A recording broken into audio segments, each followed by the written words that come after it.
Salut à tous, aujourd'hui nouvelle vidéo, nouvelle oui et non, on va aller faire une petite mise à jour par rapport à ma dernière vidéo que j'avais fait sur les gardiens, sur la situation des gardiens en MLS.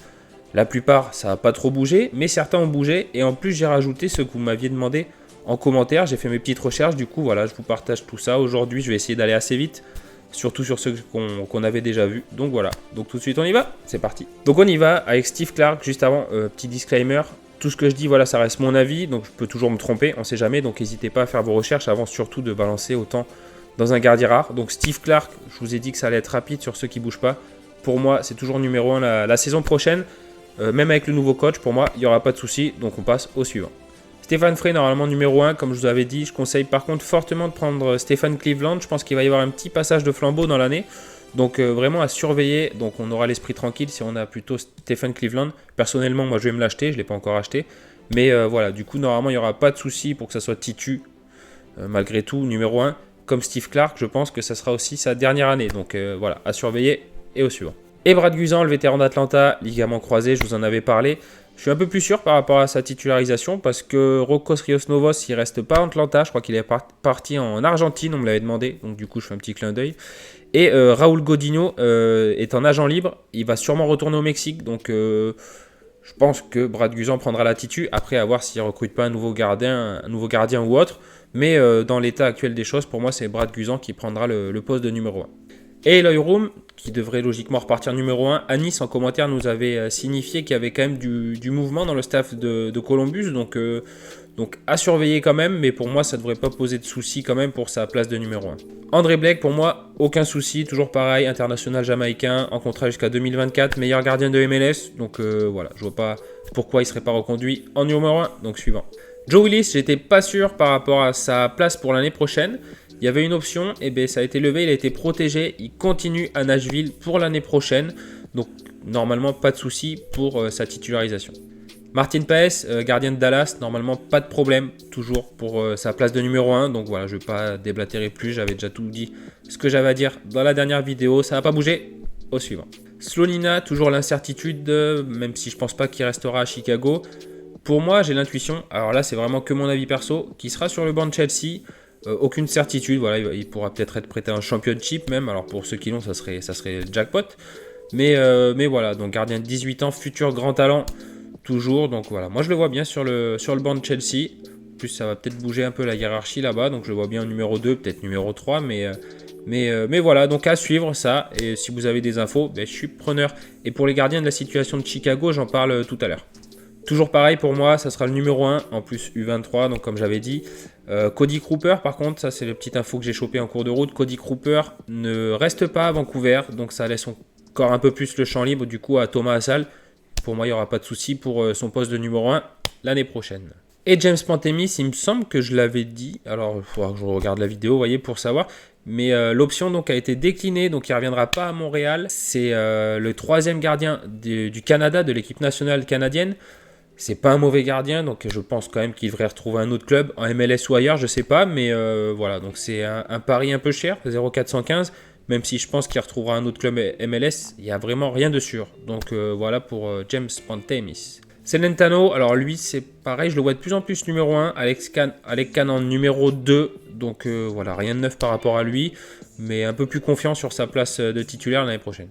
Et Los Angeles sur Maxime Crépeau a exercé l'option. Marc Carty aussi devrait rester l'année prochaine. Donc en attendant que Crépeau revienne de sa fracture au tibia, ça devrait être McCarthy dans les buts. Thomas Romero, option refusée. Donc du coup ça laisse un peu plus le champ libre pour les deux.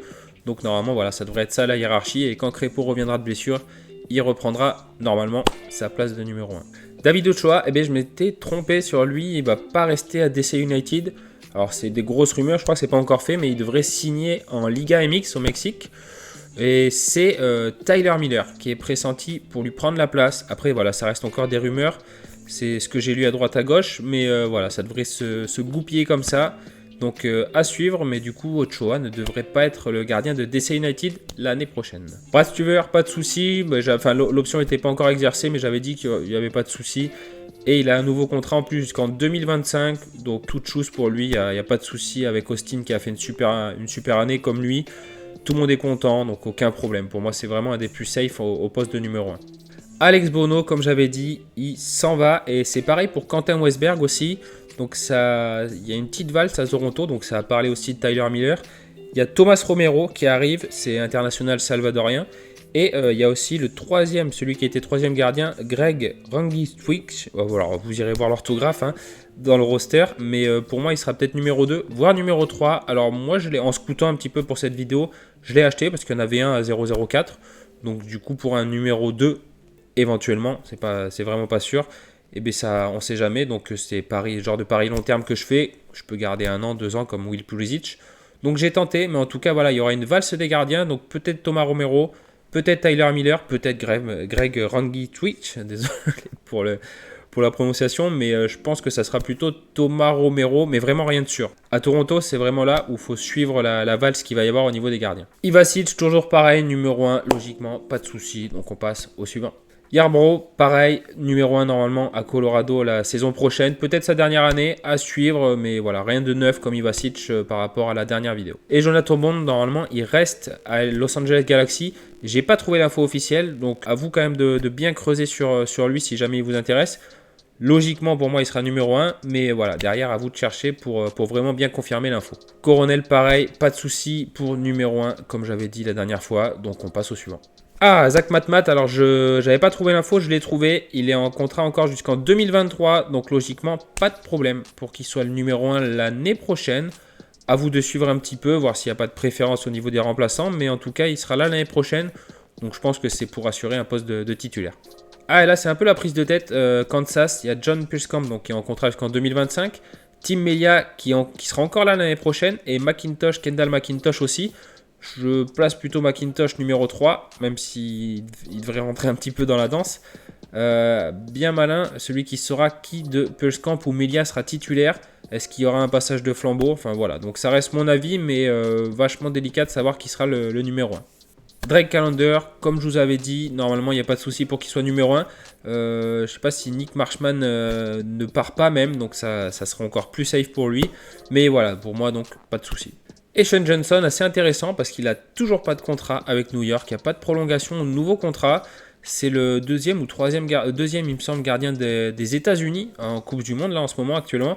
Vu son niveau, je pense pas qu'il y aura de souci, soit pour qu'il reste à New York, soit éventuellement pour qu'il aille dans un autre club MLS. Même si mon avis perso c'est qu'il restera à New York, mais à suivre quand même. Kalinja, toujours pas rien de neuf par rapport à ce que j'avais dit. Normalement ça sera le numéro 1 devant Cisniga il me semble. Donc voilà, rien de plus à ajouter par rapport à ce que j'avais déjà dit. Donc on passe au suivant. Et Pedro Gallier, je m'étais trompé pour le gardien international péruvien. J'avais dit qu'il partirait, et ben non, en fait il prolonge, il reste à Orlando, donc logiquement pas de souci pour qu'il soit titulaire.